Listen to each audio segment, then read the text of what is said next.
Welcome back, my delicious friends. Today we're talking about the Eldritch Channeler. This is a really weird grouped magic attack damage tower, and we're going to do a deep dive on him, which means we're not just talking about his damage and how we feel about him and how he kind of works in the game. We want to talk about the exact numbers. So you're going to notice in the top left corner over here, we're going to show you guys a big list of numbers and a chart showing kind of everything we could possibly want to know about this tower and how much damage he's doing. That being said, these are all numbers that I have created, I have made, and I have added up. So they could end up being either slightly off or miscalculated or something in some way, but I think I did a pretty good job overall. So let me know if I made any issues or anything in this video. Any which way. Starting off, the base cost is going to be 120. Second tier is going to be 290 total. Third tier is going to be 520 total, and fourth tier is going to be 850 total. So, again, there's going to be a lot of numbers in this video, so if you're not cool with numbers, just kind of move on or something like that. Now, luckily for us, the average damage of this tower is going to be super duper consistent. It still says 248 to 248, no matter what. So we can see as a first tier, we start at 32, we eventually get up to 248 with this guy, and we don't have to do any math with this, it just tells us directly what this does. But it's actually kind of interesting because when we look at the attack damage, it doesn't just happen all at once, it takes a long time and actually has to build up over here. In addition, we can overkill an enemy very, very easily by not be able to utilize our full attack here to get the max damage out of it. So it's only going to give that full damage when you fully attack a big enemy. Otherwise, you are wasting a little bit of your power here, and it can be a little bit weaker against some of these, again, weaker-ish units. That being said, all these numbers are going to be maxing out this tower. In a perfect scenario, a perfect situation, this is what the damage output can be. But it's, again, not always going to be like that. Just as a heads up. Not always going to be that absolutely wonderfully delicious or anything. So, we got to show you guys the next set of numbers here, which is the speed. So every single tower here is going to have an attack speed, and unfortunately, this is one of the slowest attacking towers in the game. So we're only going to get 13 attacks per minute.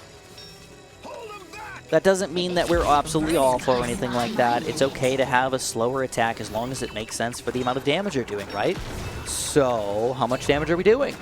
Well, damage per minute here is going to be 416 at the low end and 3,224 at the high end. You can clearly see that none of this makes any sense until you get to our last number here, the efficiency. Now, this is a number that is, again, just made up by me, but I use the same calculations in all of my tower sections over here, so basically it helps us understand how good towers are compared against each other. And in this situation, my efficiency rating is going to be 3.47 at the low end. Higher is better, by the way, and as you get higher up, it's going to get better and better. 3.59 as a second tier, 3.65 as a third tier, and 3.79 as a fourth tier. So realistically, it's not a huge difference between any of these towers, but there is most definitely a difference between the lower end low tier towers and the high tier towers. For sure. Like 100%. And actually, what's nice about this is normally they give you random. First tier's better, third tier's worse, fourth tier's better again for some reason. And like sometimes they just mix it up and match it up. This time it is not. It is very consistent and consistently going up. The more money you spend, the better off you're going to be, basically. Which is kind of cool, to be honest. Like I like that. That's part of the game here. Anyways, wait, this is not the end of the tower, though. He has some abilities. And the weird thing about these abilities is they are completely different than a lot of the other towers in this game. They are going to be an extension of our regular attack instead of a completely different random thing that it does in addition to your regular attack. So, when I talk about numbers, I can always talk about something that does extra damage, but I can't really give an exact value to something like a slowdown. So you got to keep in mind that we are doing it with the power overflow here. We're doing 3 additional enemies worth of damage times 25%, but also slowing them down. So let's talk about this power overflow in a little bit more detail here. So speed per minute is again going to be exactly 13, believe it or not. Why? Because we still do 13 attacks per minute. The power overflow does not change that at all. All right, but when we get down to the damage here, it is going to be different. Now, the way that I did my calculations here was that if we're doing 25% of our damage times 3, we're doing 75% of our total damage of the 248. So 75% of 248 is 186 as the first tier. As a second level, we're going to make 50% of our damage times 3, which is 150% of our total damage. And then as a third tier, it's going to do 75% times 3, which is 225% of our total damage here for 558 total possible damage per attack. All right, per attack. That is kind of important to know. Any which way, that is going to lead us to the cost. Now, this is, again, a different thing. We don't want to just give it 150, 300, and 450. We want to give it the total cost of the tower, because it's an extension of the original attack. But that leads us to one other thing we have to add in here. So, we can't just talk about the damage of the ability itself, which ends up being just random numbers here. We have to talk about the damage of the tower itself, and you have to add both of those damages together to get the total damage. Now, if all of that just seems like a way above your pay grade, just try to trust me on it. Basically, we're adding up the damage that the tower does as a 4th tier, plus the damage it does as an ability. We're adding those two together, divided by the total cost of the tower, and you again get an efficiency. Woohoo! Look at that! So we're going to move this up a little bit. We're going to leave the efficiency on the screen so we can see it for a second, so we can see the two efficiencies next to each other. We got 3.47 at the low end, compared to 5.6 on the low end. At the high end, we have 8.06 versus 3.79. That is a pretty absurd difference in numbers there. Just straight up. That's pretty freaking absurd. Up to 8.06. Now, does this mean that we are the best tower in the game? Because most of the other towers are having efficiencies around 4, 3. Now we're up to 8, bro. Clearly the best tower in the game by a huge, huge margin. But don't forget, I gave them the best possible situation that they could get. And you're noticing right here, right now, against these weaker units, we're not getting our max attack off. We might not even be attacking all the units all at once. We might not be attacking 4 units with a single attack here. It could definitely get messed up and get weird and not be maxed out. So that is the biggest problem. We don't always get that maxed out damage, and that can cause a lot of weird discrepancies in our numbers. So I cannot give you an exact number because it's always going to be different based on your gameplay, based on the map you're playing, based on the enemies you're going up against. But I give you the max possible efficiency, and if you can truly use him to his best ability, it will be that high. So, to be honest, I would say that you're probably, most of the time, getting somewhere in the range of probably 50 to 75% of its total output.